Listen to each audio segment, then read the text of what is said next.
Have you ever wondered what it would be like to witness an entire century unfold through the eyes of one extraordinary family? Today, we're diving deep into Gabriel Garcia Marquez's masterpiece, 100 Years of Solitude, a novel that doesn't just tell a story, but creates an entire universe where the impossible becomes inevitable, and where love, war, and destiny dance together in the most unexpected ways. This isn't your typical book summary. As someone who has analysed thousands of literary works, I can tell you that this particular novel stands in a league of its own.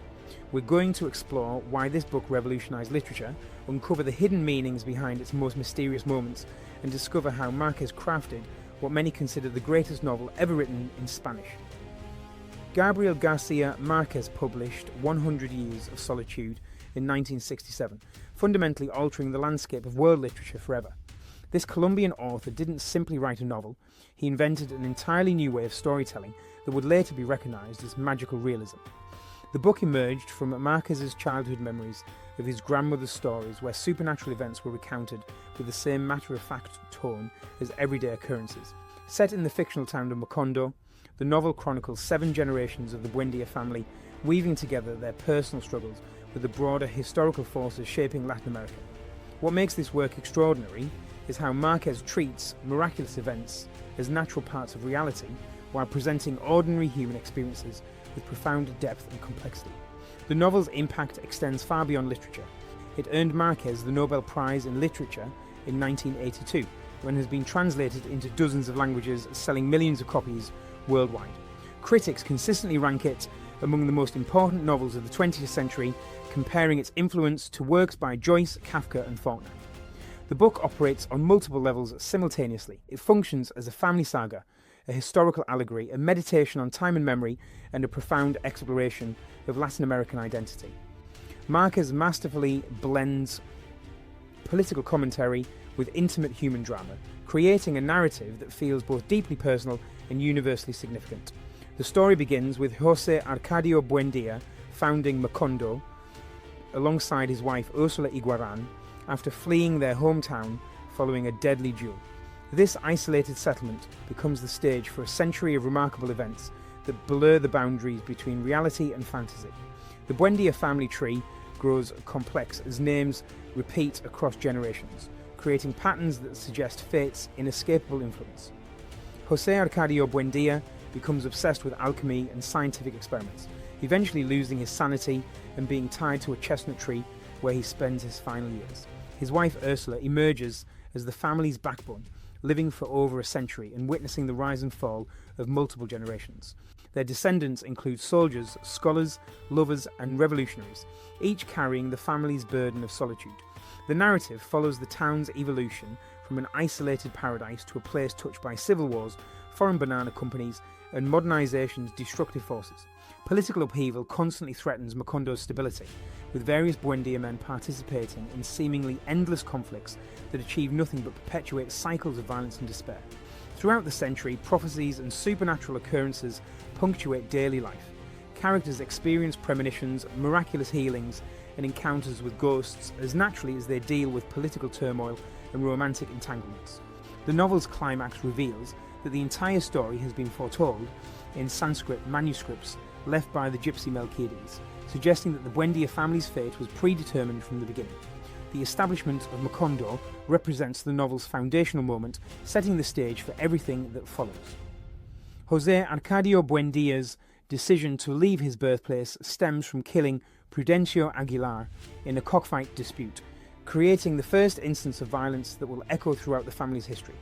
When founding Macondo, José Arcadio envisions creating a utopian society isolated from the corruption of the outside world. However, this isolation becomes both blessing and curse, protecting the town initially while ultimately contributing to its destruction. The arrival of the gypsies brings the first contact with the outside world and introduces elements that will profoundly impact the family's destiny. Melquiades, their leader, leaves behind mysterious Sanskrit manuscripts that contain prophecies about the Buendía family's entire future. These visits also bring technological marvels like magnets, ice, and telescopes that fascinate José Arcadio Buendía and fuel his obsession with scientific discovery. The gypsies represent knowledge and progress, but also foreshadow the eventual intrusion of outside forces that will destroy Macondo's innocence. The civil wars that ravage Colombia provide the novel's political backbone, with Colonel Aureliano Buendía emerging as a central figure in these conflicts. He participates in 32 armed uprisings, losing them all, and fathers 17 illegitimate sons who were later systematically murdered. These wars represent the futility of political violence and the cyclical nature of Latin American history. Aureliano's transformation from a sensitive youth into a hardened revolutionary illustrates how violence corrupts even the most noble intentions. The arrival of the Banana Company marks Macondo's integration into the global economy and the beginning of its decline. Foreign investors exploit the town's resources, while local workers face terrible conditions, culminating in a massive strike that ends in a massacre. The government and company conspire to erase this tragedy from history, forcing the townspeople to forget it ever happened. This event represents the exploitation of Latin America by foreign powers and the erasure of indigenous experiences from official narratives. The Great Flood, that lasts nearly 5 years, serves as both literal disaster and symbolic cleansing. During this period, Macondo becomes completely isolated from the outside world, forcing its inhabitants to confront their own demons and past mistakes. The flood washes away much of the town's history while providing time for reflection and potential renewal. However, this cleansing ultimately proves temporary, as the characters fail to learn from their experiences and continue repeating destructive patterns. The plague of insomnia that affects the entire town early in the novel demonstrates how collective trauma can manifest in supernatural ways. As residents lose the ability to sleep, they also begin forgetting basic concepts and words, threatening the very foundation of their shared reality. Ursula's creative labelling system temporarily solves this crisis, but the episode foreshadows the eventual destruction of memory and meaning that will ultimately doom Macondo. Remedios, the beauty's ascension to heaven while hanging laundry, represents the novel's most famous magical realist moment. Her departure symbolises the impossibility of pure innocence surviving in a corrupt world. Her beauty proves so overwhelming that it causes men to die, suggesting that perfection cannot coexist with human desire and earthly concerns. Her supernatural departure offers the only possible escape from the cycle of violence and solitude that traps the other characters. The novel's conclusion reveals that Aureliano Babylonia, the last of the Buendía line, deciphers Melquiades' prophecies just as he reads about his own death. This moment of recognition coincides with a hurricane that destroys Macondo completely, erasing it from existence. The revelation that the entire story was predetermined raises profound questions about free will and destiny, while suggesting that understanding one's fate comes only at the moment of its fulfillment. Understanding the cyclical nature of history emerges as perhaps the novel's most crucial lesson. Marquez demonstrates how individuals and societies repeatedly make the same mistakes, trapped in patterns they cannot recognise or escape. The Buendía family's tendency to repeat names, relationships and behaviours across generations illustrates how history becomes a prison rather than a teacher. This insight encourages readers to examine their own lives and societies for destructive patterns that might be broken through awareness and conscious choice. The dangers of isolation reveal themselves throughout the novel as characters and communities suffer when they disconnect from meaningful relationships. Both individuals and Macondo itself experience destruction when they retreat from authentic connection with others. José Arcadio, Buendía's madness stems partly from his obsession with solitary pursuits, while the town's eventual destruction follows its increasing isolation from the world. This suggests that genuine human connection provides the only antidote to existential solitude. The relationship between memory and identity forms a central theme that offers profound insights into human nature. Characters who lose their memories, either through supernatural means or deliberate forgetting, become disconnected from their true selves and purposes. The Banana Company's ability to erase the workers' massacre from collective memory demonstrates how those in power manipulate history to maintain control. This emphasises the importance of preserving and honouring authentic historical narratives. The novel reveals how love and passion can both elevate and destroy human beings. The Buendía family experiences numerous passionate relationships that bring both ecstasy and tragedy. These experiences demonstrate that love's transformative power requires wisdom and maturity to become constructive rather than destructive. The characters who find genuine love often achieve moments of transcendence, while those driven by obsession or selfishness face ruin. Political engagement emerges as both necessary and potentially futile, as demonstrated through Colonel Aureliano Buendía's military career.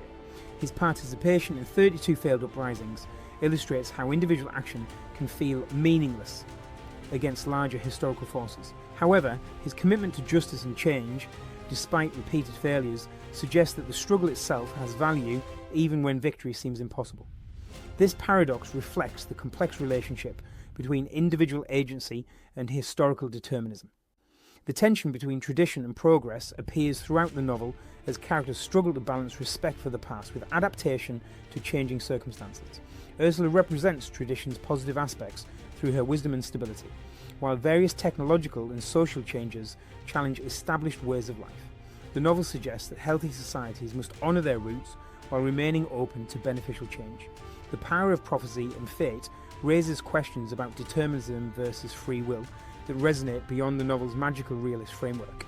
While Melchiades' prophecies seem to predetermine the family's destiny, characters still make choices that shape their experiences. This suggests that fate might be less about predetermined outcomes and more about the consequences of character patterns and choices over time. Women emerge as sources of strength and continuity throughout the novel, often outliving and outlasting their male counterparts. Ursula's longevity and wisdom anchor the family through numerous crises, while other women display remarkable resilience and practical intelligence. This pattern suggests that feminine perspectives and values might offer alternatives to the destructive masculine patterns that dominate much of the narrative. The novel demonstrates how external forces can manipulate and exploit communities that lack awareness of broader political and economic systems. The Banana Company's treatment of Macondo illustrates how global capitalism can devastate local communities while erasing their experiences from history. This insight remains relevant for understanding contemporary international relations and economic inequality. 100 Years of Solitude transcends typical literary boundaries to become a profound meditation on human nature, history, and the search for meaning in an often chaotic world. Marquez's masterpiece offers no easy answers, but instead provides a rich tapestry of experiences that illuminates the complexity of existence. The novel's enduring popularity stems from its ability to make readers feel less alone in their struggles, while simultaneously revealing the universal patterns that connect all human experience. The book's magical realism serves not as mere fantasy, but as a means of expressing truths that conventional narrative techniques cannot capture. By treating miraculous events as natural parts of reality, Marquez suggests that wonder and mystery remain essential components of human experience that rational analysis cannot fully explain or contain. Perhaps most importantly, the novel demonstrates literature's power to preserve memory and meaning against forces that would erase them. Just as the Buendía family's story survives through Melchiades' prophecies, authentic human experiences endure through artistic expression that honours their complexity and significance. Reading 100 Years of Solitude becomes an act of resistance against forgetting and isolation, connecting us to the rich tradition of storytelling that makes civilization possible.